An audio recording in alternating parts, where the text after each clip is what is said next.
All right. We're ready. Yeah. We're ready. Go get your donuts. Last call for donuts. So, thank you everyone for coming. We really appreciate you taking advantage of some of this stuff. I know this is something that I've wanted to see for a really long time because I don't know anything about grants, and I would like to know a lot more. And these are definitely two people who are really the people to ask about this. This is Sara Nolan. She is, I'm going to get this wrong because I didn't write anything down. She's totally fine. director at the Pennsylvania Innocence Project. She's also done a whole lot of grant writing throughout her career at different levels and has, I would say, does it in the most professional way you could. You might know Sandi Kelly. Sandi Kelly has done a whole lot of work for the borough. She's done a whole lot of work for Camden County. She's won a medal for Camden County. Where is it? She has done I knew you were going to mention it. She has done a whole lot for this town and the county in general. As she says, she just started doing it. So she's been writing grants and just started doing it, and she's come to her own ways of doing a lot of these things. And she has a wealth of knowledge as a result of it. So we wanted to give you guys two different perspectives on it, and you guys will have like some questions afterwards. Please, they're ready for it. The Collingswood Civic Collective is also a group we started in town to kind of like build up the community, do as much as we can, offer as many of these kind of things as we can. We do a lot of fundraising, push out small programs to try and give back into the community. We're always trying to think of more things to do. If you're interested, please take a look at the business card that's with your handout. And you can reach out to us if you have any ideas or want to get involved. That's it. I'm Matt Walker. I'm from the Collingswood Civic Collective. My wife Andrea here is the president. She's here to also learn some stuff. Yeah, thank you very much everyone for coming. Great. Thanks, Matt and Andrea, for hosting us. I think we talked about if we have a small enough group, we would just kind of go around the room. If you could just tell us your name, I know a lot of you, and what organization you're here on behalf of. So we'll start with Kelly. Hi, I'm Kelly McGinnis. I am the co-founder of the West Collingswood Revitalization Committee. We are a group that basically just started to try to spread advocacy for West Collingswood, as well as to try to elevate it, highlight our businesses, highlight the great things that are going on that side of town. We have met with like wonderful support from the borough throughout. We're actually part of the Collingswood Civic Collective, one of their special programs. And I've been very intimidated about writing grants, so I kind of jumped at this opportunity because we host a big fundraiser every year. It's fantastic, but it's so much work. So I think I need to start looking at grants too. Smart. I'm Stacey DeMarco. Unofficially, I help Kelly with the West Side Revitalization Committee. And then officially soon. And I write proposals professionally, which is like the for-profit version of a grant. So basically, in my job currently, school districts say, hey, we need a service. And then I say, hey, we can provide this service. Buy us, we're amazing. And which is a for-profit Not grant. unlike. Yeah. Not unlike. And so I'm interested to learn more about grants, so I can help Kelly. And yeah. Hello, my name is Jean Davey. I am a lawyer by trade, so I write like a lawyer. Interested in learning how to write grants and securing some of those for the marketing school. I'm surrounded by lawyers all day, every day, so no straight to writing Too much like a lawyer. It's totally fine. We'll work with that. Okay, that's it. Of Meditation Gardens of Collingswood. I just here to learn as much as I can about grant writing because we do this in our efforts to to continue to build the Meditation Garden in Newton Park. And also perhaps for other ideas that I might have along the way down the road. Hi, I'm Wendy Clouser, Meditation Gardens of Collingswood, and Sarah actually wrote a bunch of our grants as well, so thank you, Sarah. We're not done yet. And of course, just to learn and make sure I'm good at as well at doing that, and, or at least helpful to get her what she needs. Thank you. I'm Edward Ronk, basically here to learn and also to help out, support if necessary, the American Legion across the street. And I'm Jared Rock. Yes, we intend to become members of Friends of Tatum Shields, and I'm just here to learn as well. You know, we're retired, so we have some time on our hands. These are people I love. I'm Bernadette Rossi. I am with the American Legion Auxiliary. We are starting the Friends of Tatum Shield. We are specifically making it the Friends of Tatum Shield, not of the Post and not of the Legion, simply because we need the autonomy under the guidance of the Legion, but the autonomy without some of their rules, which makes it, combine nicely. So it's trying, believe me, it's just getting off the ground. I'm just working with LegalZoom, and I know zero about grant writing, though I keep reading articles and getting more and more worried. So glad you're doing this. Go ahead. I'm Andrea Lido. I'm from the Collingswood Civic Collective. I'm just here to learn as well. And also, Kelly made a really good point. We have some fundraisers, but they're a lot of work. So I would like to maybe figure out how to write grants instead. Can give you a cushion for sure. I'm Sandi Kelly, and I came to learn more about grant writing. I do belong to a lot of volunteer organizations, so maybe I can offer this. That would be wonderful. Anybody who wants to help anybody, sorry. I'm Sara Nolan, new to town. My wife and I moved here in December. She's 24 years a teacher, an art teacher in Pennsylvania, where she grew up. We're very much involved in the arts community in Philadelphia for decades. A lot of entrepreneurial things, a lot of working with artists in building community, using that community to make other things happen. This is new, fertile ground for me to do such a thing here. We have a project that I say we, she's not involved in this one, but that I'm working on. It has to be the building next door.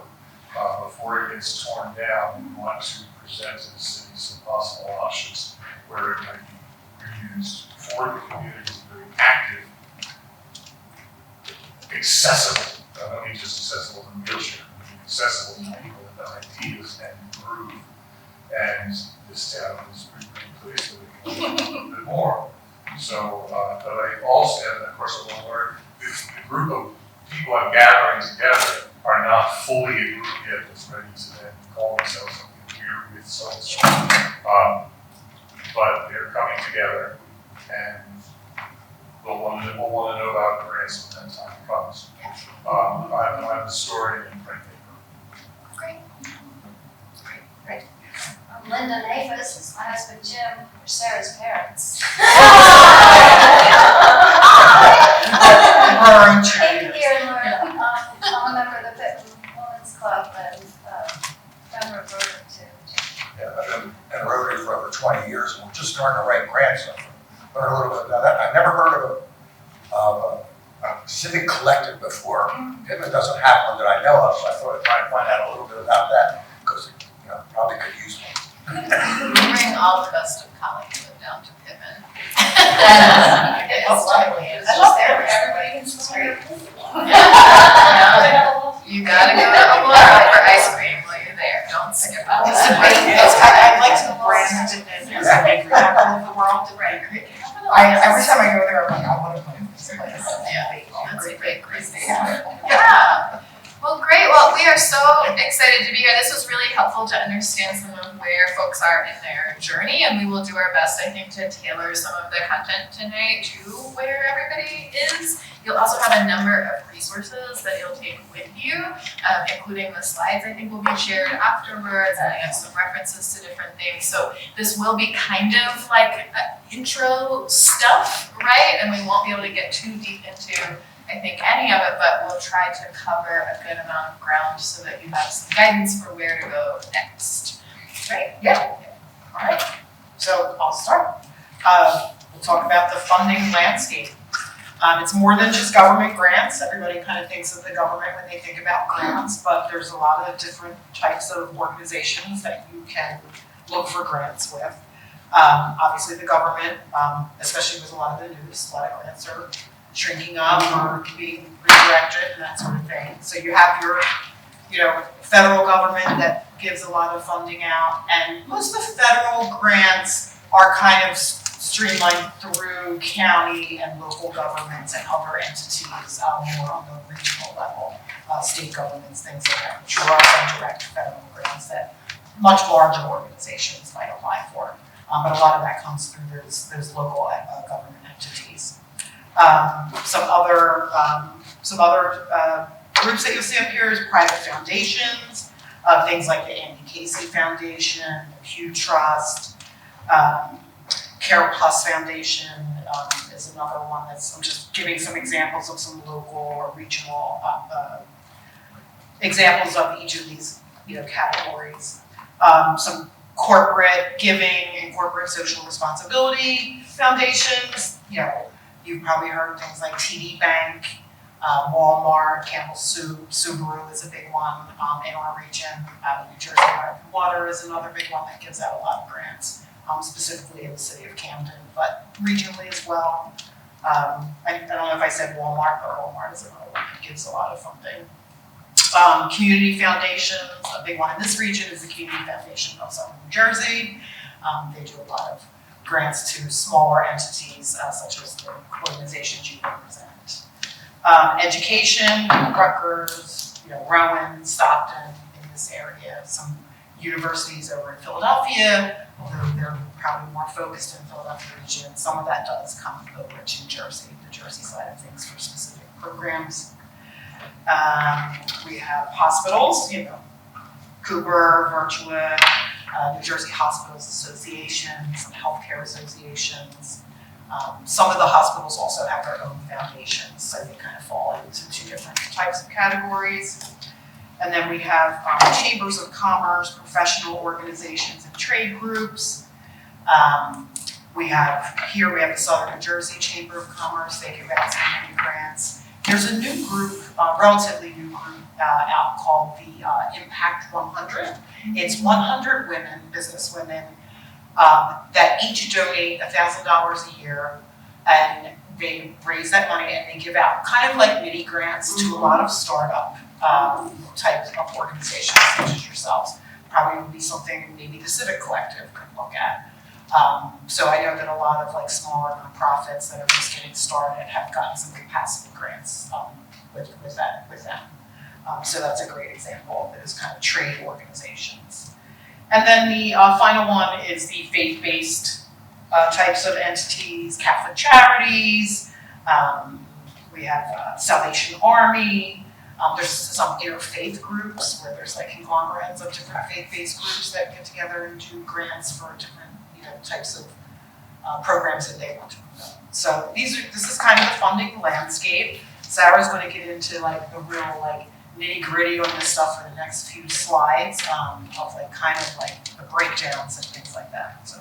Yeah, so just to dig a little bit deeper on some of these,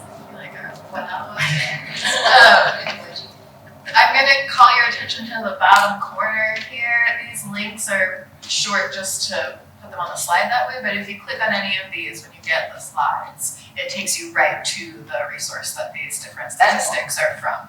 So I'm going to breeze through them pretty quickly. I know it's going to be a lot of information really quickly, but you'll be able to go back and reference if there's something you really want to look into. So main takeaway right here is, oh my gosh, there's $3 trillion in funding out there that can go to nonprofits, and that is charitable giving proper, right, apart from some of these other small categories that you see here. Also, there are 1.5 million or more nonprofit organizations competing for all that money. So it sounds like a lot to go around, and then you look at the level of competition that you are up against, and it can be pretty daunting. Here's the slices that we can actually apply for, right? This comes from a larger report on charitable giving, but what we can actually really access typically in the world of nonprofits includes these government grants. They're close to $300 billion. I think these are from 2023, these are the other ones. That's dwarfed by individual giving. A lot of people underestimate individual giving in terms of the cushion that it can give you as well. But like we've said, the events, some of the different things, asking year over year, can be exhausting, right? And so this slice of foundations, bequests are a large and growing part of this, and then a little bit of corporate giving as well, can also give you multi-year support. So that's a really nice way to look at diversification of funds. So in total, around $500 billion in direct charitable contributions and close to 300 more in government grants are going to nonprofits. This comes from some corporate information, and I included it here mainly to show that less than half of total community investment as it's reported by corporations is coming as direct cash, right? A lot of that is by way of marketing budget and sponsorships for things. Then foundation corporate cash is around 35%, and a whopping 20% of what corporations actually give is all wrapped up in in-kind donations, gifts of services, gifts of products, or other types of in-kind donations. So it's also really important to think about if you're looking to work a corporate relationship and you think there's a great corporate funder out there for your initiative, oftentimes the best place to start is looking for volunteer opportunities and looking to connect with their volunteers, because if they can report on a relationship with a nonprofit where they have volunteers engaged and they're giving cash and they're giving foundation cash, then they really start to look good, right? So you can really work that relationship that way. That's my small tip for corporate world, and then we probably won't talk too much more about corporate because they actually don't give all that much comparison to anybody else. They just make all of it. They don't give much of it away. But I did include this slide here too, only because it is somewhat reflective of the sort of topic areas, these big umbrella topic areas within which nonprofit organizations tend to fall. So a good quarter of their money is going towards health and social services, or their total investment, I should say, not just money, is going towards health and social services. Just under 20% community and economic development, only around 12% to education, less than 5% to each of culture and arts, civic and public affairs, environmental programs, and disaster relief. So although those are sometimes some of the loudest things that you hear about, right, because they tend to be very public and accessible to the public, it's actually pretty small, which is somewhat true in the world of foundations as well. In terms of broader giving trends, again, individual giving dwarfs all. That's always the case. The thing that I want to point out here is that foundation giving and donor-advised funds are relatively kind of smaller but growing segments of charitable giving. So it's important to note that generationally, right, wealth is moving into younger generations, that family foundations control a lot of the money in our country, and that donor-advised funds are an ever more popular vehicle for families to invest in causes that they care about, to keep wealth to some extent in the family. And so it can be really great to look for donor-advised funds, family foundations, and trustees even for other foundations, where if you have a connection, you can really work these relationships, including with a younger generation, and look for investments that are going to grow over time. Donor-advised fund payouts are like around 20% typically in a year. Foundations really just stick with the minimum of their 5% that they have to give for tax purposes every year. So you can imagine why it can be such a powerful vehicle. So anyway, that's just something to touch on, and if it relates for you to the network that you're building or the people that you might have access to, it's really worth thinking about seeing if you have ways to tap into donor advised funds or planned giving too.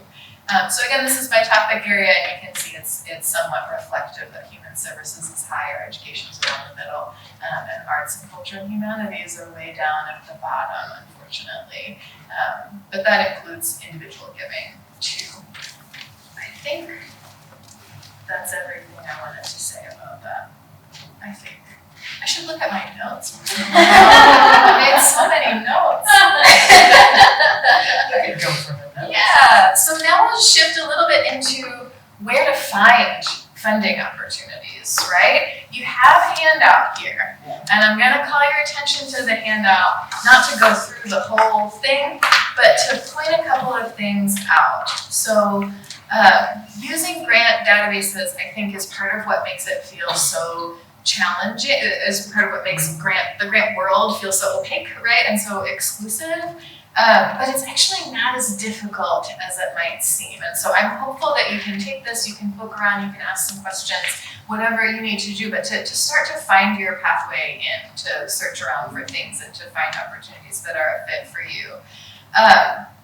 Down at the bottom of this first page is Foundation Directory Online. I have that queued up if we want to do a quick demonstration towards the end. We might have time, but I want to save some time for your questions, so I won't do that right now. It can be free to access, like through libraries or through community organizations. So I know a lot of these are not really free to access, which is part of what makes it challenging, but most of the time, even if you're searching in a database, you want to kind of follow the trail, right? You want to find these points of entry and then you want to follow the trail. That can be true of just asking around too. It can certainly be true of signing on to receive some like newsletters in your inbox, right? If you sign on to a particular funder or to the Chronicle of Philanthropy or through Foundation Directory Online, save a search and have it email you when it gets hits. Instrumental and Grant Watch, I think, that are listed on the back there are some of those tools where you can curate your search, save that search, and it'll send you when it gets results. Apart from just digging through the databases, subscribing to stuff like that is often a really important place to start, because you'll find that one leads to another, leads to another, leads to an idea, leads to a person you had a phone call with and they told you about this. It's really, I think, for the most part, honestly, about growing your network. So hopefully with some of these resources, you can find a sort of a pathway in. On the government grants side, there's grants.gov, and all of this is totally free to access, and there's New Jersey funding by different departments. All of that, though, I think that we should kind of set aside for a moment, because the government grants can be much more difficult to go after on your first try, right? So let's kind of leave that off to the side, since a lot of us are maybe with newer organizations or in a newer role with something like this. We'll spend a little bit of time on that later, but I think I want to de-emphasize it for the moment. The thing that I want to emphasize, though, is GuideStar right up the top here. Candid is the resource behind Foundation Directory Online. But GuideStar in particular, nonprofits can claim their profile on GuideStar, and it's a tool that a lot of foundations use to look up organizations, right? So that I have up, we can demonstrate it later too, but it's basically just a profile for your organization. It's totally free to have an account. You can search for comparable organizations and check who funds them. Pro tip, look for their annual report. Go ahead and dig through. That's why we publish these things, because sometimes it can encourage collaborative efforts as well, but also sneakily it can tip you off to funding opportunities you may not otherwise find out about for future years. The other great thing about GuideStar is that in creating your profile, if you just put the basics up there, you get a nice seal of transparency, and it shows donors that you have some level of fiscal accountability. You're not going to misuse their funds. So it's a totally free and totally easy way to put a literal stamp on what you're doing and say, it's safe to put your money here. We're excited about what we can do with it. And then, if you continue on, and it'll walk you through this, level up to the next seal, the next seal is like a bronze, silver, gold kind of structure going on, walk yourself through. It basically walks you through the key components of a grant proposal. It'll ask you for your board, it'll ask you for your finances, it'll ask you for your goals, for your program structure, for your demographic information, all these different basics. I don't recommend doing it in a day, in your first try, but I do highly recommend walking through GuideStar, both for the visibility it gives you to the funder and that sort of stamp of approval, and for the basics that it can start up for you on the grant side. So back to the world of searching. Sorry, that was a little bit of a side note, but I wanted to make sure that I referenced the handout. Back to the world of searching, you can also use it to look up some foundations. A lot of foundations are on themselves, and then comparable organizations as well, and check out who's funding them. Yep, subscribe and search, man. Yeah, subscribe, search. We have leveraging AI tools and really just your good old Google search. You know, you can put in prompts for the type of grant you're looking for. You know, you're like ChatGPT, and it'll bring up, you know, a whole bunch of links. It'll probably bring up a lot of the resources Sara just mentioned. I also found in my research there's a new AI tool called Grantable, which is something that you can upload past grant proposals and tell it how you want to update for whatever grant you're applying for, and it will update your grant proposal. The only caveat that if you're not familiar with using AI, that I would say is it doesn't replace human beings and human eyes. Don't ever just cut and paste something from AI. Make sure you read every line. It does get things wrong. It gets days of weeks wrong, it gets years wrong.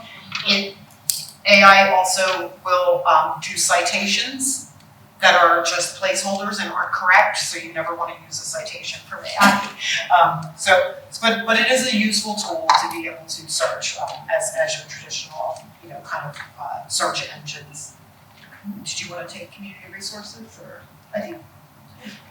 Yeah, I mean, I think that's about the networking, right? And thinking beyond cash, it's about looking at those like corporate volunteering opportunities or in-kind donations, and making sure you acknowledge those to the donor and publicize those where you can, right? Don't undervalue the different types of support that you're getting when you present to other potential funders or even to individuals a chance to give to your organization too, because that can say a lot about what you're doing, that you have different types of sources of support listed.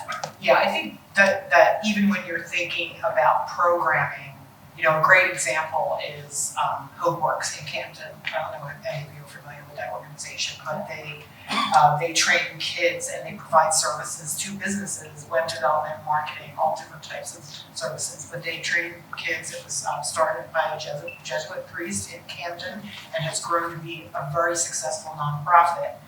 And the way they started their relationship with Subaru in Camden is that they had people from their IT department and their web developers go to their places, go to HopeWorks once a week and teach kids. And so that was an in-kind donation. It was a great entree into that, and you are a big financial supporter of HopeWorks now. HopeWorks raises money. HopeWorks. So that's just, you know, an example. So even think when you're starting a program, do I have to do this? Is there a corporate partner that is better equipped to do this for me?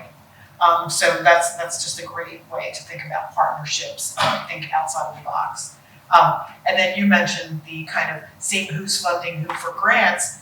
To kind of jump back to that sponsorships entree a little bit, I don't ever go to an event, you don't see me scoping out the program and tucking it in my purse and bringing it with me, because I literally will find all the people that sponsor whatever event that I'm at and then go after them for sponsorships or whatever I'm working on. So that's another, you know, just kind of like intel. It's a good point, and for those corporate partners, obviously we wouldn't talk that much about corporate, but it's easy to talk about.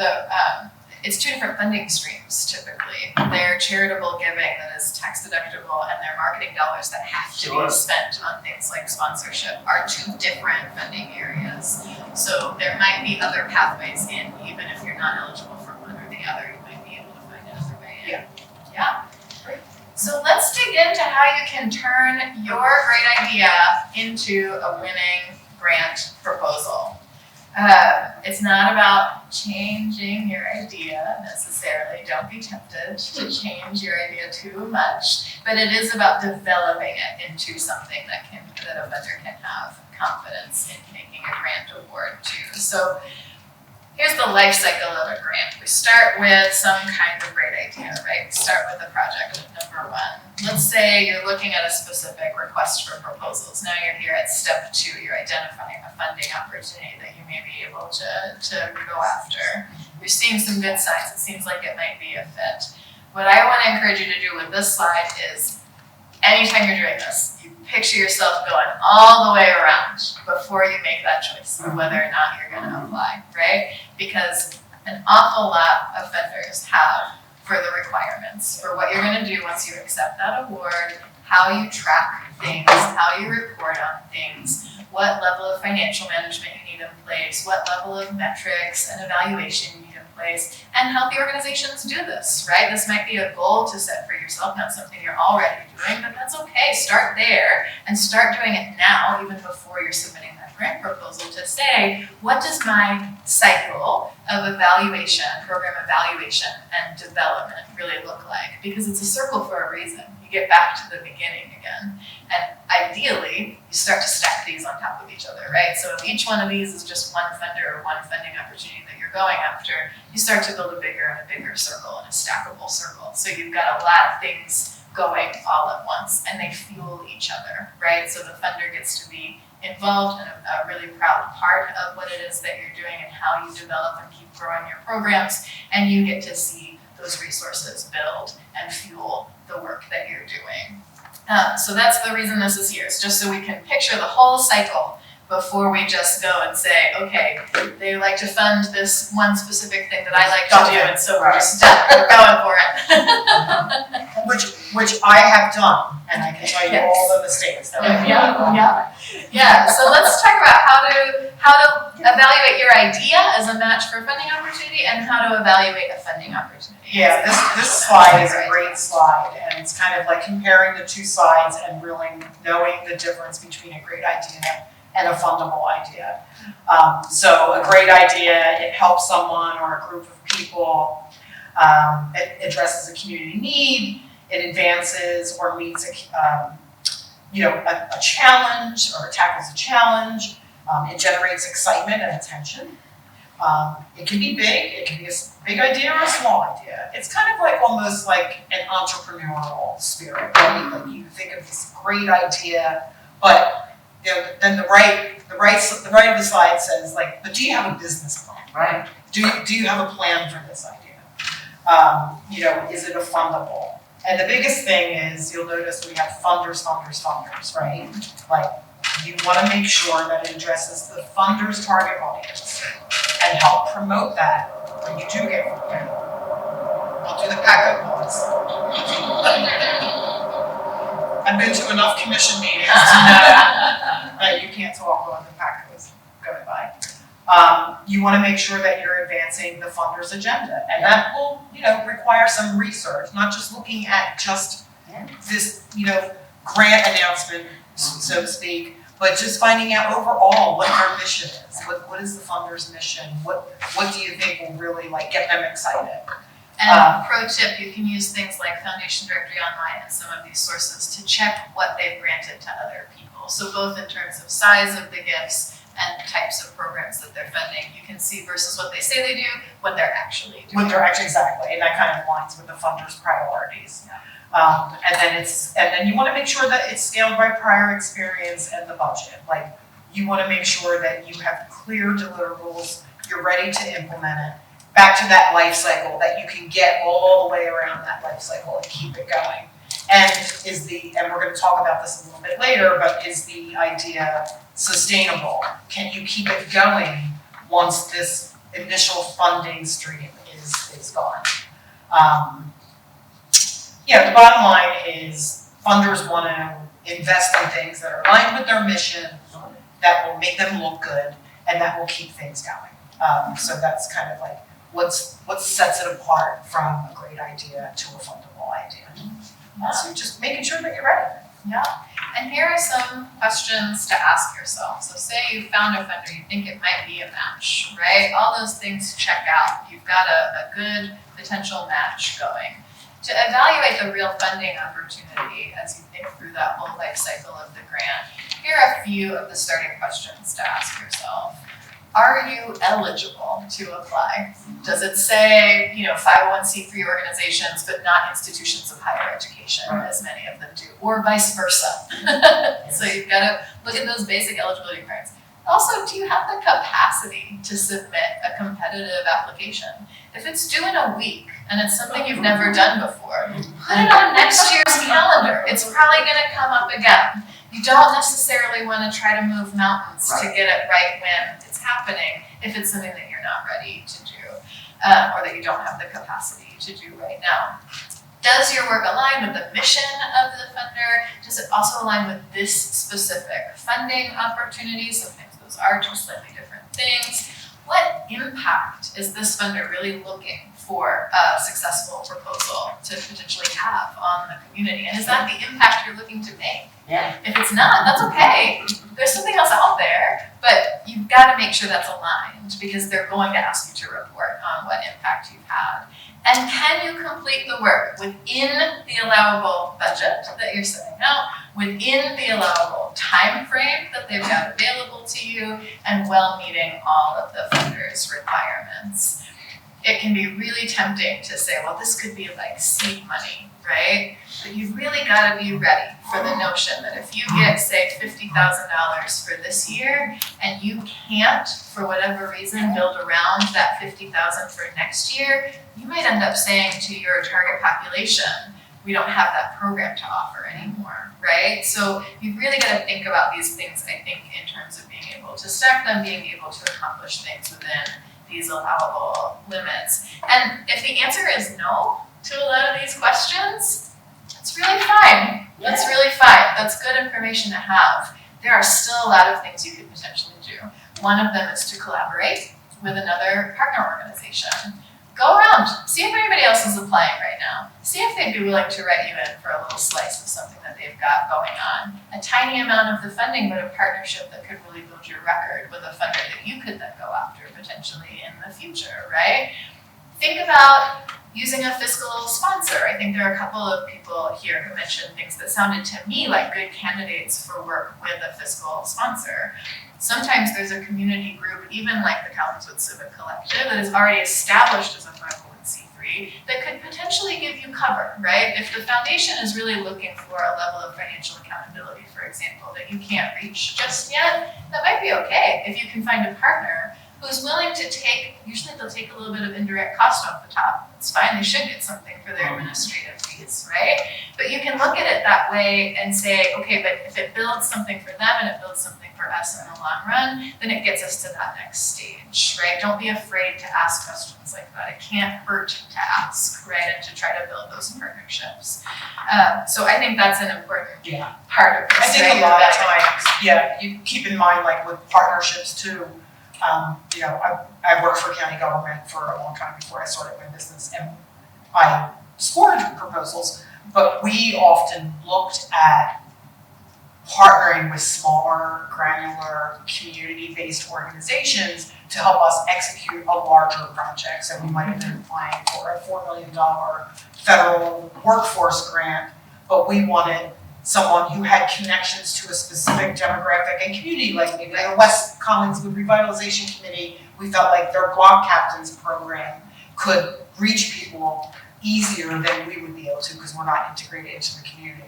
So think of things like that, like what value you might offer to someone who's doing this checklist to see if they're ready, and they're like, well, we're not quite ready because we don't have that partnership with the community. So it can kind of help each other out with these partnerships. And the only other thing on this I would mention is in your handout, the second page is a little cheat sheet, grant project readiness scorecard that kind of asks all the questions that we kind of just went over that you can kind of take away and use that to kind of ask yourself some questions when you're looking to apply for some funding. Yeah, and again, if a lot of those answers are no, if a lot of those things feel still so far away from where you are right now, that's okay. And I would love to talk more about how to find those like starting next steps for folks. So please feel free to reach out to me or to build up, these other connections with folks who maybe have a little more experience, because I think it can be really helpful, and we might be able to think of things that we've seen happen before that would be a good fit for you. So hopefully it's not too daunting. Now that we're done with all the Debbie Downer stuff, like, you're not ready. We're getting to the good stuff now. You're ready and we're gonna propose. You're ready and we're gonna propose. And hopefully this checklist doesn't look like too many zillions of things, right? Gathering your documents on the left-hand side is a lot of those basic things that most funders are going to ask for. So you might as well have a folder going of these types of things. If there are things that don't exist for you yet, again, think about working with a fiscal sponsor who would have those things in place, and then your project becomes a part of that larger work. And then in terms of narrative and like what you're really writing, proposal writing, these are some of the common elements of a request for proposals and the proposal that you're going to put in response. There's usually an executive summary that addresses some of the top line things. Pro tip, take keywords straight from the RFP, right? Straight from the request for proposals. The way they introduce their work can be very similar to the way that you introduce your work, and it'll feel familiar to the reviewer.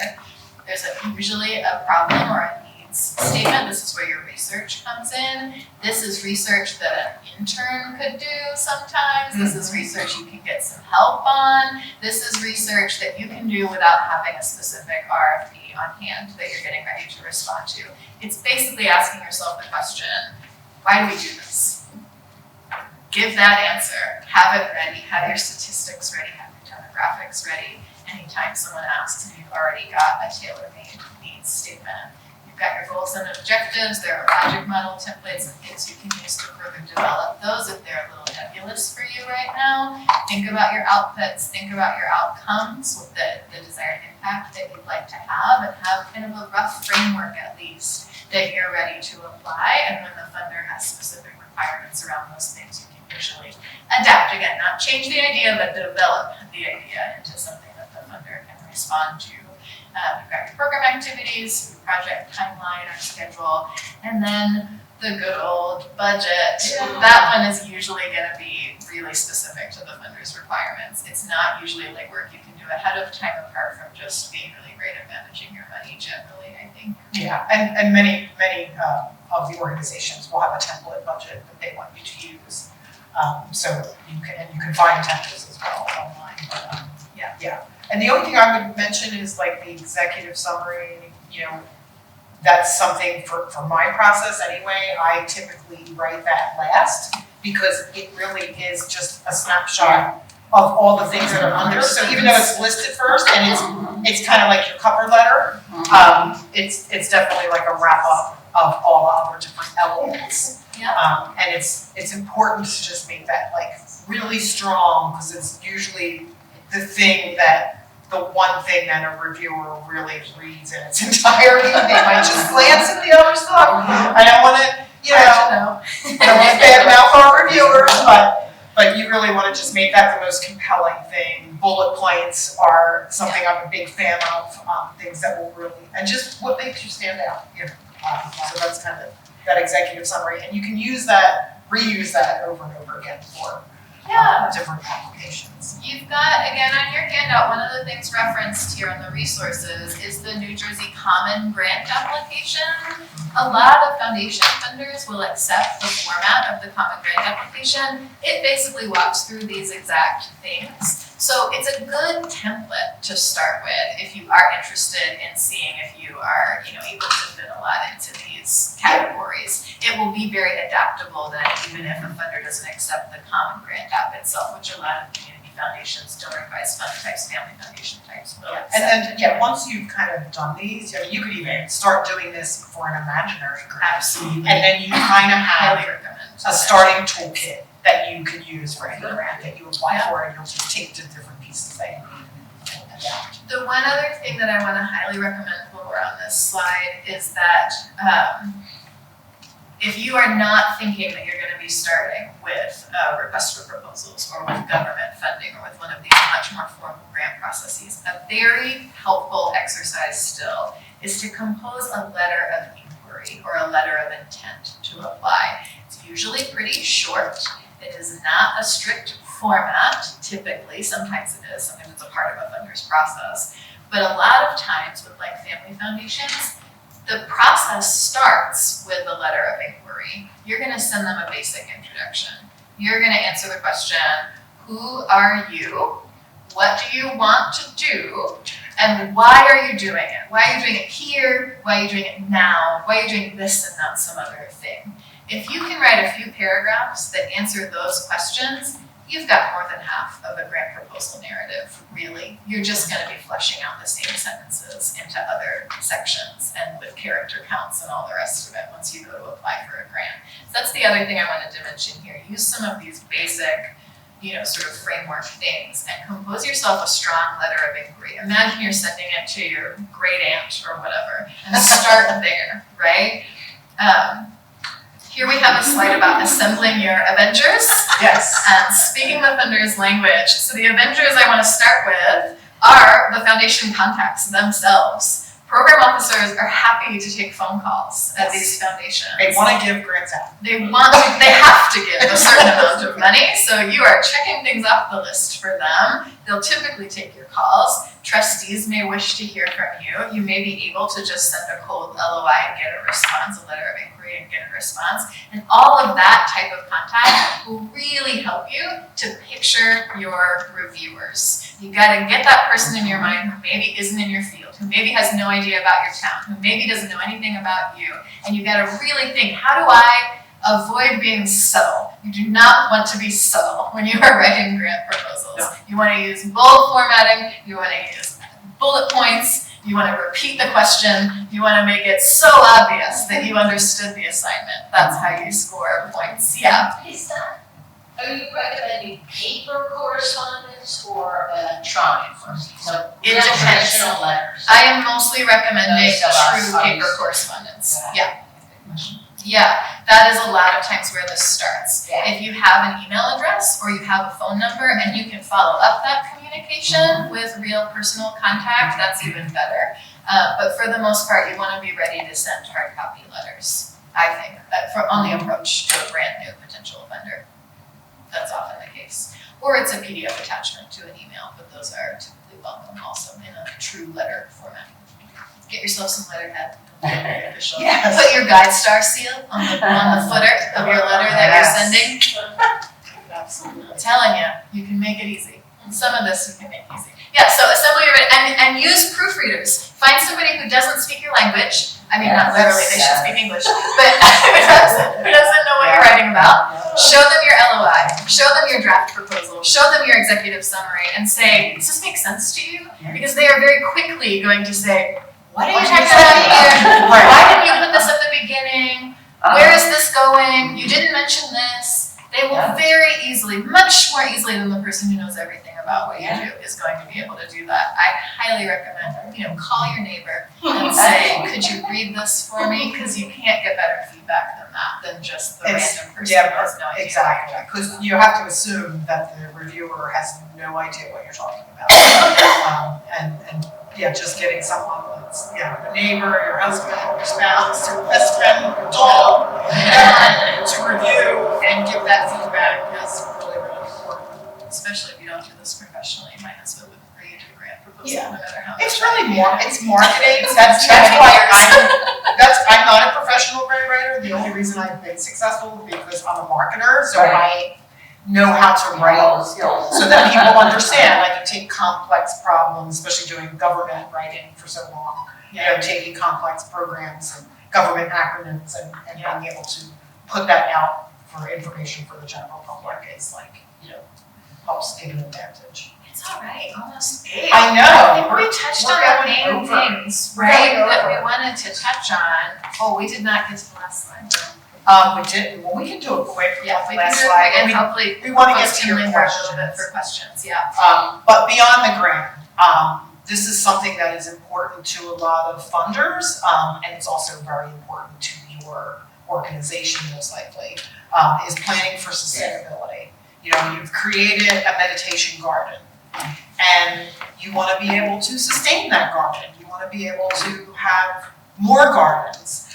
You want to be able to keep promoting your mission. So really, you know, aside from getting that initial funding, being able to plan ahead, being able to fundraise and diversify your funding streams, you know, there's just some great, you know, steps here to be able to do that long-term planning. And again, funders are much more likely to fund something if they know it's going to keep going. Absolutely. You know, after it started. Yeah, there are some exceptions. There are some pilot programs or one-done type programs that you'll get funded, but for the most part, you want to really consider sustainability. And don't feel bad if you're not ready for the $100,000 or the $500,000 grant, right? No one would expect you to be. In fact, what funders are going to look for when you ask for $20,000 is that you've already been managing 10. What they're going to look for when you ask for 50 is that you've got a couple other people in for 20 and 10. What they're going to look for when you ask for 100 is that you've got several other foundations, maybe a little government grant, and a lot of volunteer activity and in-kind donations to talk about as well. They're literally going to ask you to list out resources. Don't be scared of them. But if that's something that, you know, I just wrote a grant to the William Penn Foundation. Part of the William Penn Foundation proposal process includes listing your other committed funding sources and other pending applications that you have out there. If that makes you go like, oh, I don't have any, you probably don't want to spend as much time as it takes to even just input the budget to a William Penn Foundation proposal. Their system is clunky, it's hard work, right? Don't start there. Right. Get $10,000 this year and go to William Penn next year when you can say, I have 20 and 10 coming from these other places, right? So it's really important to scaffold these things together. And I just want to make sure I'm encouraging. If you are looking at a $1,000 proposal, right? Sometimes there's like an intense process to try to get just $1,000 or $5,000. Maybe that's not the right thing for you either. You can totally reject that funder and say, nope, that's not worth my time. I can make $1,000 at my event. I'm looking to make 10 without working so freaking hard, right? That is a really important part, is to really, you know, evaluate the opportunities too. I was telling Sara, like when I worked for the county, you know, there wasn't really a policy on applying for grants, and departments were applying for grants, you know, individually, and we found that there were departments that were getting small grants and spending more in salaries to manage the grants. So we created a grants review committee, and like we weren't allowed to apply for a grant unless it was actually going to be beneficial to the department and the county. And they weren't going to spend more, you know, they were going to spend $30,000 for a $10,000 grant. Yeah, a lot of my background is in universities, and if you can't pull your 26 or 52% indirect cost rate of the funder won't accept that. If you can't pull enough money off of the grant right off the top without even running the project, you can't apply. It's definitely about evaluation on both sides. I devoted Time for Q&A. It's so many things. I feel like we tried to cover a marathon's worth in a sprint's amount of time. You know, I'm here after. Anyone can email me. You should definitely take my card too. I'm happy to talk about this stuff. I'm happy to connect with people in town. My professional network is mostly in Philly. This is kind of my day job. I do a lot of grants work in my normal work with the Pennsylvania Innocence Project, but it's also happens to be unlikely to compete with anything that you're really looking to do here and now. And so I'm happy to even just be someone who can bounce ideas off of. It makes me feel great to know that I'm a part of something that is bringing resources into town, for sure, because this is where I live, so where my kids are. I don't just care about Philly, even though I spend all my darn time there. And I do a lot of work in South Jersey, so I know a lot of partners. I've developed a lot of relationships with funders over the years. So if you want to pick my brain, I'm not applying for funds. I don't have, you know, I help some folks apply for funds, but it's not my main course of business. I really, and like you, I've had things that I wanted to get done and projects that I wanted to do, and I'm like, hey, I learned in my career at the county when I wanted to do something new, I had to find the money for it, and so that's how I got good at doing grants and getting grants, because they're going to say no, so I'm going to go with the plan and the funding. So if there's anything that I can do to help, please reach reach out, and then what questions do you have? Yeah, go ahead, that was so helpful, Yeah. thank you both so much. So I'm just wondering, like, being in the position right now of having, my organization,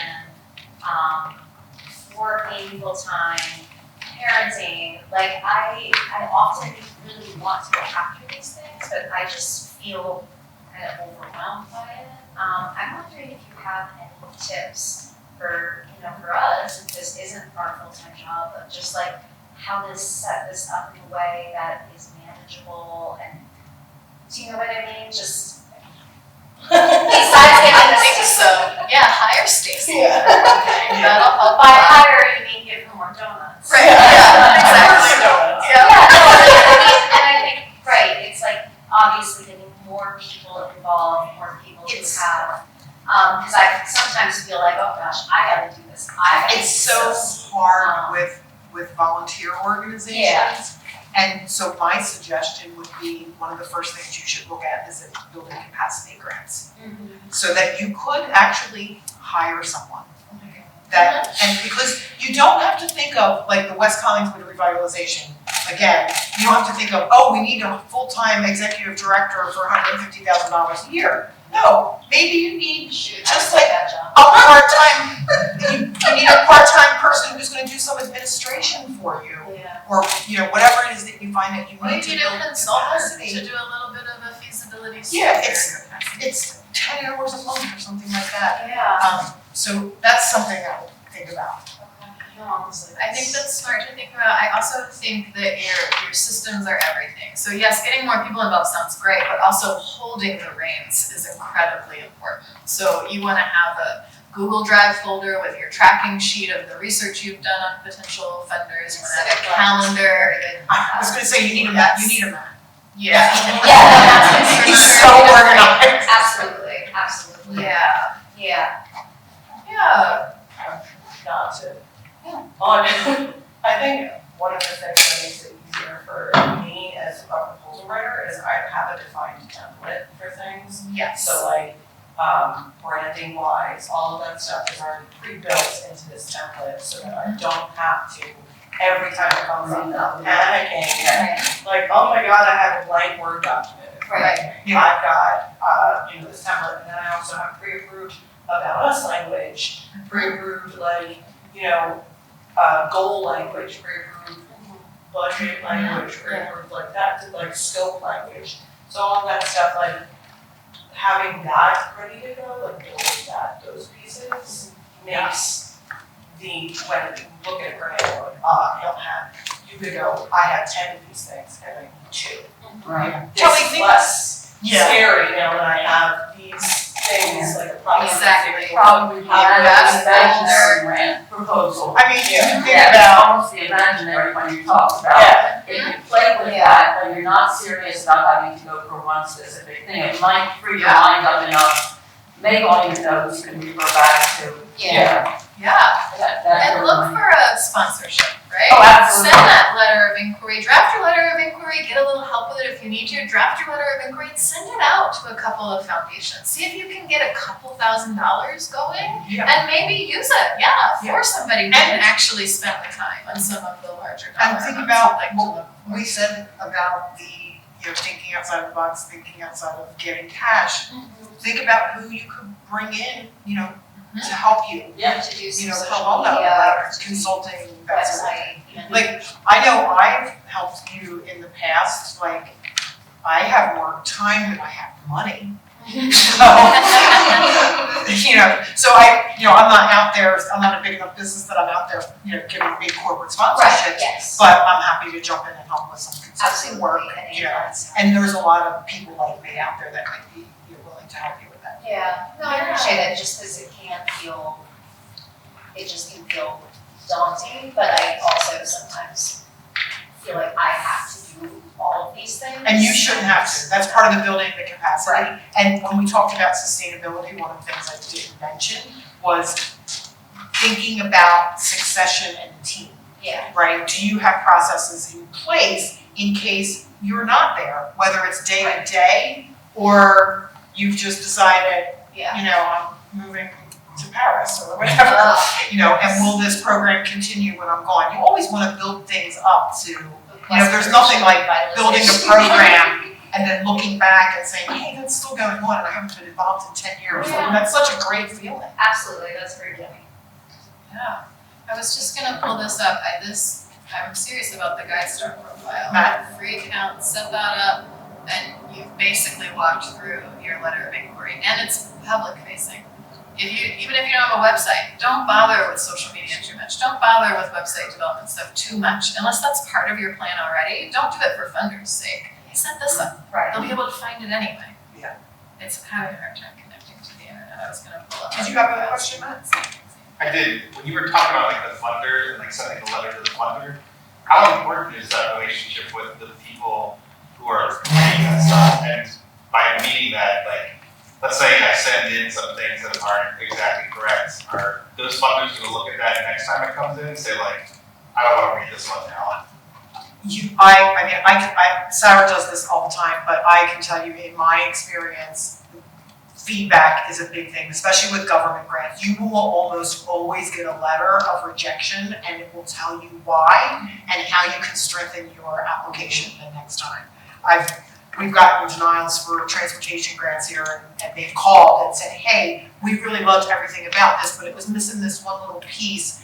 Can you apply again next year and just add that component? And then they'll call you again. So you usually will get good feedback. I have never heard of a grant funding entity just be like, oh, let me throw that in the trash, I never want to look at them again. Certainly not. Even the Impact 100, I don't think that's. you know, Yeah, I helped you've changed. the Heart of Camden did a capacity grant with them and they denied them the first year for a reason. And then they told them why and they applied next year and got the money. And it was a small $10,000. Anything with the government is under like freedom of information. So like, if they don't volunteer the information, you can put in the request, and then they have to give it to you. Well, if they're gonna be that mean.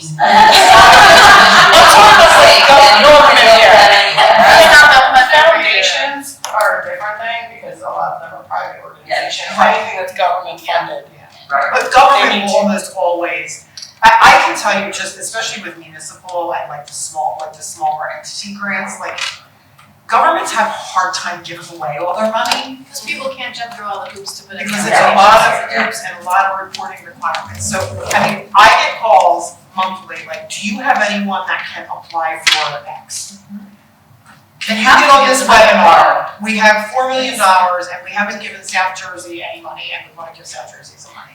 So they're definitely willing to work with you. And I also offer a suggestion, because my daughter and I went through a whole presentation like this for like 45 minutes before we realized nowhere had we seen it was a reimbursable grant.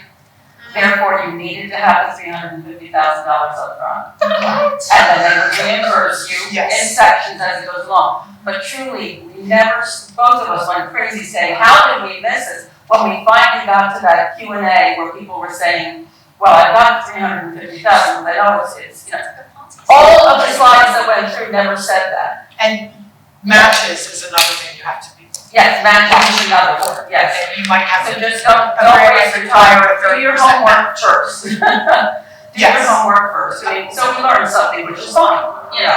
But again, it's something I never would have thought of. Read the proposals a million times. Have part of your Avengers, your team, like get other people to read them, because that's one of the most common mistakes is like, A, not knowing what the grant requirements are, but missing things. Well, if that's a goal of yours, right, to apply to something like William Penn Foundation or one of these, Robert Wood Johnson Foundation is another good one, that does a lot more locally. Look at their requests for proposals, look at their technical assistance sessions or their intro sessions for applicants. They're usually wide open. You don't actually have to submit an application for the TA. Webinar, there's a lot of webinars with state grants. So you can get a lot of information that way. If that's like a goal for you for next year or whatever, then put that on your radar now. Go to the TA session now. Don't wait until the application period is open. Now you only have 4 weeks to apply or whatever, and then you're sitting on the TA. If you have that kind of lead time, We are at the project that we're working on. It really is just gathering these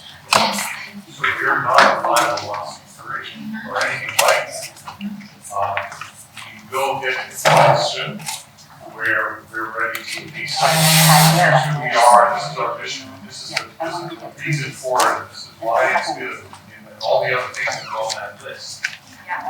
But we are not technically a nonprofit at that time, according to what a nonprofit is. Yeah.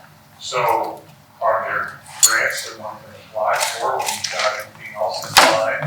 But then as a fundamental, we need some money to get an engineering report and also give. Yeah. Sometimes, yes. Look for the tip-off term a lot of times is grassroots. If they're willing to fund grassroots initiatives, then they may not require you to have a 501c3. A lot of times though for foundations, they have to require their grant recipients to have 501c3 status so that they can get their tax benefits or whatever. And that's where I recommend thinking about who could be a fiscal sponsor for you. Is there a 501c3 Or a government agency. or a government agency, town body, something That's that where you act partner, as. that's where you partner with someone, and so you grow to the point that you then have your own fund. Exactly. Okay, that makes sense. Yeah. Yeah, and there are some good resources out there. I mean, just Google fiscal sponsor and you'll see there's an awful lot of, I think, good resources out there that help you think through what types of organizations could be that for you. I know it can be a little bit of a challenging ask if you don't know somebody, but if you start to make that approach, for them, typically the fiscal sponsor will, particularly if you're going after something that is that intense, right, and has these different types of requirements, a lot of times they can put like a 10% or a 15% de minimis indirect cost rate on a proposal. So they get 10% or 15% of the award for doing basically nothing, just for having a board of directors It's like and a bank an account. administrative fee, really. Yeah, so, that can be really good for you in terms of building up that track record. So even though it can feel like a little bit of a loss, you also take You that. feel like a loss? Yeah. Still somebody, yeah. Good, yeah. I'll take 85% of whatever it is. There you go. Yeah, 85%. Yeah. So there are definitely, I think, some good resources out there that talk a little bit more about what a fiscal sponsor's role is and maybe how to identify a good one. My apologies, I have a driver outside, No, but please, we thank will. you. I appreciate everybody. This was excellent, thank you so much. Thank you so much for being here. We really appreciate Too. Just to inform everyone guys too, this will be available online, we recorded it, and we'll have the handouts and stuff available as well, we'll send them out to you guys. Excellent, thank you. Thank you, everyone. Oh, I wish I had mine on me, thank you. And my phone number, And the I rest will of it's not contact- current. That's My okay. phone number Your is, phone my number name is- is. Okay, is that a cell? Yeah. Okay, then I'll text. Thank you so much. Why?